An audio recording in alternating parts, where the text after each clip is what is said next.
My name is Luna Salaver, and I'm here to talk about my brother Patrick Salaver.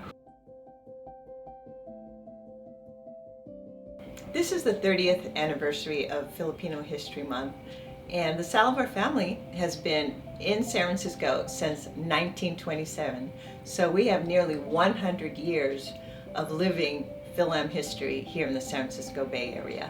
My brother Patrick has always been my hero, but more significantly, his role in the San Francisco State College, which later became San Francisco State University, his role in the student activism to help create ethnic studies is really what inspired me to submit his name for the altar.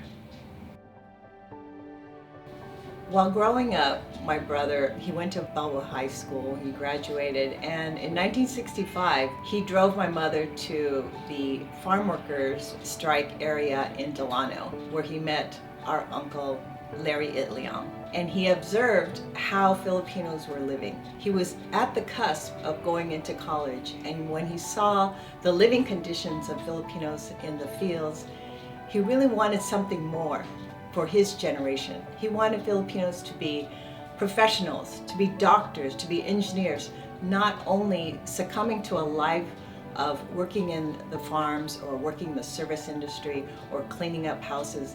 That witnessing of how Filipinos were living then in the mid-60s inspired him to go to college and do something more for our community.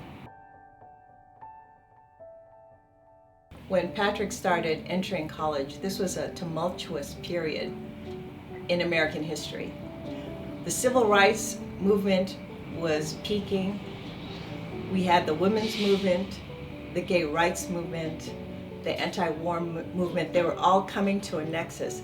America had to change. It no longer could be a nation that just lifted itself on the oppression of others. So when he went to San Francisco State, he observed how our Black and Chicano brothers and sisters were starting to organize.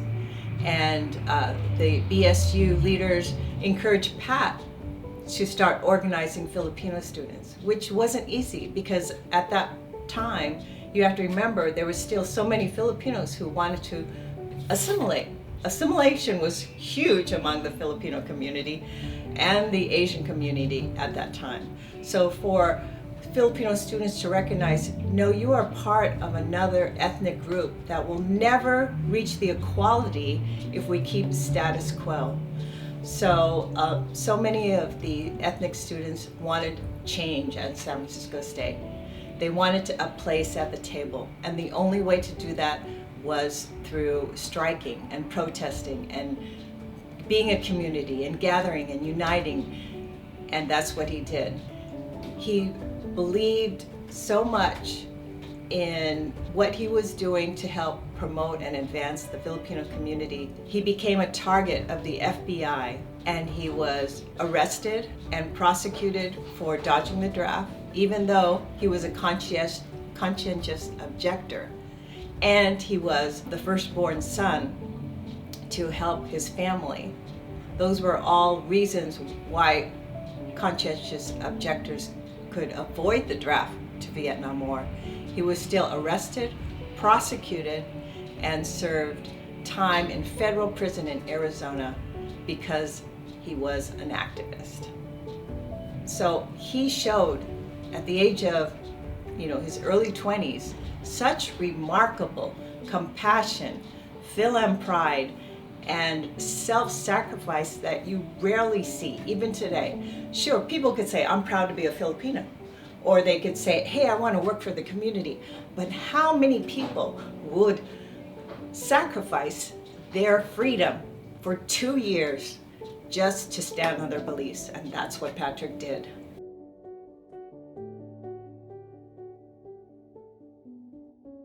One story that resonated with me involved what happened to him during the San Francisco State strikes. It was at the peak.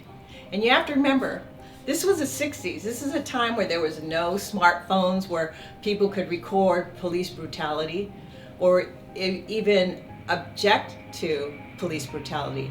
The police that tried to quell the protesters and the strikers at San Francisco State came on campus on horses in full tactical gear with nightsticks, and they would beat them down. They didn't care if the TV cameras were rolling. They knew nothing would happen to them. So at the peak of the strike, when Pat was confronting the police, a tactical officer was coming down to strike him when a white nursing student jumped over and put her body over Pat to protect him, and he was saved. So it just showed the unity amongst the races during a time when students, young students, knew in order to make change they had to be a community and unite together. And I hold that in my heart, because even though it's been 50 years, with Asian hate, we still need to be a community. Chicanos, Latinos, Blacks, Asians, we have to know we still need to be a community. There is a quote that Pat made that was very profound and significant. He was interviewed by the Rolling Stone magazine in 1972 on an article about political prisoners. Pat's quote goes as follows: "By birth, I am a Filipino, a native of Southeast Asia, and all too aware of the imperialistic and racist nature of the war. I am also aware as a human being of the nature of oppression that kills people and their cultures, babies, women, old men, and all. It is the same oppression that keeps third world people in the ghettos of the cities. My crime was not a violent act. It had no victims other than myself. My crime was confronting a brutal system that denied me and others the right to self-determination."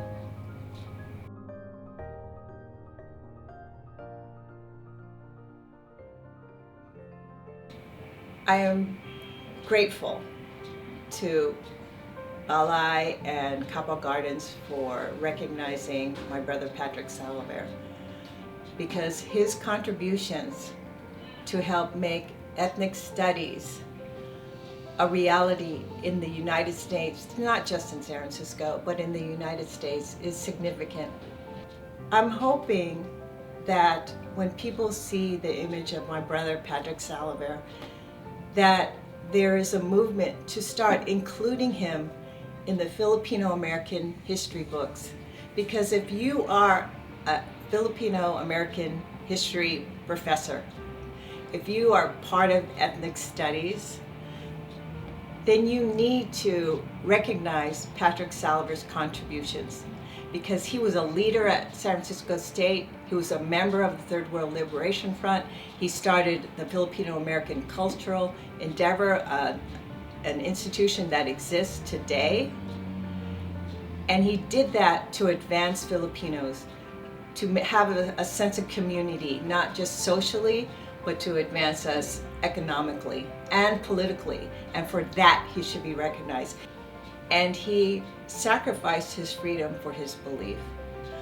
So it's my feeling, if you're an ethnic studies professor or a film historian, if your coursework or your lectures don't include Patrick Salaver, then your playbook is sadly lacking.